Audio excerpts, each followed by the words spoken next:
Hi everyone, welcome to my channel Ruby Sisters. Today's recipe ములక్కాడ కోడిగుడ్ల కూర. ఈ కూర అంటేనే చాలా టేస్టీగా ఉంటుంది. కానీ ఎంతమంది వండినా ఆ కూరలో మాక్సిమం ఉల్లిపాయలు కనిపిస్తూనే ఉంటాయి. అలా కనిపించకుండా ఉండాలి అన్న, టేస్ట్ బాగుండాలి అన్న ఇలా ట్రై చేయండి.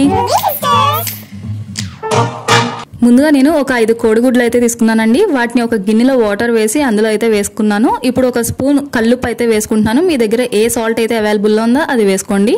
ఇప్పుడు స్టవ్ మీద అయితే పెట్టేసి ఒక 15 to 20 మినిట్స్ పాటు ఉడకనివ్వండి. ఇప్పుడు ములక్కాడలు ఒక 5 తీసుకున్నానండి. నేను ఒక 5 ములక్కాడలు అయితే తీసుకున్నాను. లేతవి ఈ సైజులో ఉన్న ములక్కాడలు అయితే తీసుకున్నాను. వీటిని ఈజీగా ఎలా పీల్ చేసుకోవాలో మీకు ఈ వీడియోలో చూపిస్తాను, చూడండి. మనకి ములక్కాడ ఎంత సైజ్ అయితే కావాలో అంత సైజ్ వరకు కట్ చేసుకోండి. మనకి ఎంత సైజ్ అయితే అవసరం ఉంటుందో అంత మటుకే కట్ చేసుకోండి. అది కట్ చేసేటప్పుడు కూడా పూర్తిగా కట్ చేయొద్దు, హాఫ్ మాత్రమే కట్ చేయండి. మిగతాది ఈ వీడియోలో చూపించినట్టుగా విరపండి. ఇలా విరిపినప్పుడు మనకి దాని మీద ఉన్న తొక్క అనేది వచ్చేస్తుంది మ్యాక్సిమం. చూసారు కదా. అప్పుడు నెక్స్ట్ ఇంకొకసారి ఇలా కట్ చేసుకున్నారంటే ఒక వేపు ఆటోమేటిక్గా వచ్చేస్తుంది. అప్పుడు అదే వేపున కట్ చేయండి. ఈ విధంగా అలా కట్ చేస్తే వెనకాల వైపు ఉన్నది కూడా వచ్చేస్తుంది. ఇంకా ఏమైనా కొద్దిగా ఉన్నది అంటే కనుక దానిని లైట్గా ఇలా చాక్ తోటి ఇలా తీస్తే వచ్చేస్తుంది. చూసారు కదా. ఆటోమేటిక్గా అలా మొత్తం అంతా కూడా ఈ విధంగా పోతుంది. దాని మీద ఉన్న తొక్కంతా కూడా ఈజీగా పీల్ చేసుకోవచ్చు అనమాట. ఇలా మొత్తం అన్నీ కూడా పీల్ చేసేసుకున్న తర్వాత ఇప్పుడు వీటికి ఏమేమి కావాలో చూసేద్దాం. 3 పచ్చిమిర్చి, ఒక 4 మీడియం సైజ్ ఉల్లిపాయలు, ఒక 3 టమాటాలు. ఇప్పుడు వీటన్నిటినీ కూడా ఈ విధంగా కట్ చేసేసుకోండి. టొమాటోస్ చూసారు కదండి, నేనైతే హాఫ్ మాత్రమే కట్ చేశాను. ఇప్పుడు ఎగ్స్ అనేవి ఉడికిపోయినాయి. ఒక 15 to 20 మినిట్స్ అయింది. మనకి ఎగ్స్ అనేవి ఉడికినాయి అనేది ఎలా తెలుస్తుంది అంటే ఈ విధంగా పగులుతాయి. మనకి గుడ్లు అనేవి ఉడికిన తర్వాత ఈ విధంగా పగులుతాయి. అప్పుడు మాత్రమే మనం స్టవ్ ఆఫ్ చేసేసుకోండి. ఒకవేళ మనకి అవి విరగకపోయినా ఒక 15 to 20 మినిట్స్ అయితే మనకి ఎగ్స్ అనేవి ఉడికిపోయినాయి అని అర్థం. అప్పుడే మనకి 15 to 20 మినిట్స్ అయితేనే మనకి ఎగ్స్ అనేవి పర్ఫెక్ట్గా కూడా ఉడుకుతాయండి. ఇప్పుడు వీటన్నిటినీ కూడా ఈ విధంగా వాటి పైన ఉన్న తొక్క అనేది వలుచుకోండి. మొత్తం అన్నీ కూడా ఇలానే వలిచేసుకోండి, ఎగ్స్ అన్నీ కూడా. ఇప్పుడు వలుచుకున్న తర్వాత లైట్గా ఈ విధంగా ఘాట్లు అయితే పెట్టుకోండి ఎగ్స్కి. ఎందుకంటే మనం వాటిని ఫ్రై చేసినప్పుడు పేలకుండా ఉండడానికి ఈ విధంగా ఘాట్లు అయితే మనం చాక్ తోటి పెట్టుకుంటున్నాం. ఇలా పెట్టుకున్న తర్వాత కొంచెం పసుపు అనేది కూడా యాడ్ చేసుకోండి ఆ ఎగ్స్ మీద. ఎందుకంటే మీకు ఒక చిన్న చిట్కా చెప్తున్నాను. ఎగ్స్ అనేవి బాగా ఈవెన్గా ఫ్రై అవ్వాలి అంటే ఇలా ఘాట్లు పెట్టుకొని కొంచెం ఇలా వాటిపైన కొద్దిగా పసుపు అనేది వేసుకుని వాటిని ఇలా మొత్తం కూడా అప్లై చేసుకోండి ఎగ్స్ అన్నిటికీ. అప్పుడు వాటిని మనం ఫ్రై చేసుకునేటప్పుడు చాలా బాగా ఈవెన్గా ఫ్రై అవుతాయి అన్నమాట.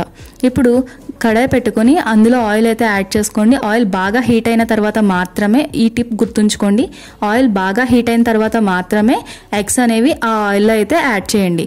ఫస్ట్ హై ఫ్లేమ్లో ఉండగానే ఆయిల్లో యాడ్ చేయండి ఎగ్స్ని. తర్వాత అవి అందులో వేసిన తర్వాత ఒక్కసారి ఇలా ఎగ్స్ని టర్న్ చేశాక మీడియం ఫ్లేమ్లోకి అయితే పెట్టేసుకోండి.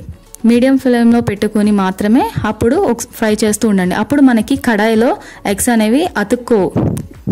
చూసారు కదా ఇప్పుడు ఎంత బాగా ఫ్రై అయినాయో, అందులో మొత్తం అన్ని వైపులా కూడా అలానే ఒకేలాగా ఫ్రై అయినాయి. ఇప్పుడు వీటన్నిటినీ కూడా ఒక ప్లేట్లోకి తీసేసుకోండి. చూసారు కదా మన ఎగ్స్ అన్నీ కూడా మంచిగా ఫ్రై అయినాయి. ఇప్పుడు అదే ఆయిల్లో ముందుగానే కట్ చేసి పెట్టుకున్న ఉల్లిపాయలు పచ్చిమిర్చిని యాడ్ చేసుకుని వాటిని ఫ్రై చేసుకోండి. ఇలా ఫ్రై చేసుకున్న తర్వాత ఒక 2 మినిట్స్ పాటు ఇప్పుడు ఒక 5 నిమిషాల పాటు మూత పెట్టి ఉంచేయండి. ఒక 5 నిమిషాలు అయిన తర్వాత మళ్ళీ మూత తీయండి. చూసారు కదండి మనకి ఆనియన్స్ అనేవి ఫ్రై అయిపోయినాయి. ఇలా ఫ్రై అయిన తర్వాత ఒకసారి కలుపుకోండి.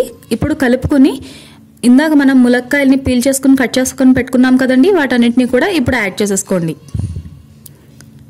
వీటన్నిటిని కూడా వేసుకున్న తర్వాత ఒకసారి వీటిని అన్ని కూడా కలుపుకోండి.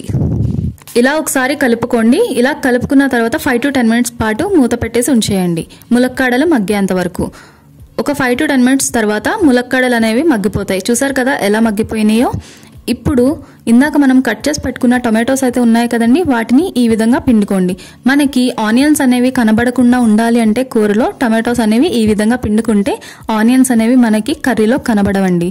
ఈ విధంగా పిండుకుని కర్రీ అయితే చేసుకుని చూడండి. నార్మల్గా కూడా చేసి చూస్తే మీకే తెలుస్తుంది డిఫరెన్స్ అనేది. ఆనియన్స్ అనేవి అప్పుడు ఎలా కనబడుతున్నాయో ఇప్పుడు ఎలా కనబడుతున్నాయో. ఈ విధంగా ఒకసారి అన్నీ కూడా ఇలానే పిండుకున్న తర్వాత ఒకసారి మళ్ళీ 5 to 10 మినిట్స్ పాటు మూత పెట్టి ఉంచేయండి. ఇప్పుడు మళ్ళీ 5 to 10 minutes తర్వాత ఇలా మూత తీసి చూస్తే మనకి టొమాటోస్ కూడా మగ్గిపోతాయి. ఇప్పుడు ములక్కాడలు మనకి మగ్గిపోయి ఉంటాయి కదండి, అసలే లేతవి, అందుకని వాటిని నెమ్మదిగా కలుపుతూ ఉండండి, లేదంటే విడిపోతూ ఉంటాయి. ఇలా స్లోగా కలుపుకున్న తర్వాత కొద్దిగా సాల్ట్ వేసుకోండి మీ రుచికి తగినంత, కొద్దిగా పసుపు, 1 టేబుల్ స్పూన్ కారం కూడా యాడ్ చేసుకొని వీటన్నిటిని కూడా ఇలా కలుపుకోండి. ఇలా కలుపుకుంటూ కొంచెం ఈ ఉప్పు కారాలన్నీ కూడా ఫ్రై అయ్యేంత వరకు ఒకసారి కలుపుకోండి. అవి ఫ్రై అయిన తర్వాత ఇప్పుడు వాటర్ అయితే యాడ్ చేసుకుందాం. 1 గ్లాస్ వాటర్ అయితే వేసుకున్నానండి నేను. ఒకసారి కలుపుకొని మూత అయితే పెట్టేసుకోండి. ఒక 5 minutes పాటు వాటర్ అనేవి మరిగేంత వరకు. ఒకసారి వాటర్ మరిగిన తర్వాత ఇందాక మనం ఉడకపెట్టిన ఎగ్స్ అయితే ఉన్నాయి కదండి, వాటన్నిటిని కూడా అందులో వేసేసుకొని ఒక్కసారి అలా కలుపుకొని కర్రీ దగ్గర పడేంత వరకు కూడా మూత అయితే పెట్టేసుకోండి. మధ్య మధ్యలో తీసి కలుపుతూ ఉండండి. ఈ విధంగా మనకి కర్రీ అనేది దగ్గర పడిన తర్వాత కర్రీ రెడీ. కొత్తిమీర జల్లుకొని స్టవ్ ఆఫ్ చేసేయండి. మరి కర్రీ నచ్చిందా? అయితే మీరు చేసుకుని తినండి, అలానే మీ ఫ్యామిలీ మెంబర్స్కి తినిపించేయండి. ఎలా ఉందో కామెంట్ సెక్షన్లో తెలియజేయండి. లైక్ చేసి సబ్స్క్రైబ్ చేయడం మర్చిపోకండి.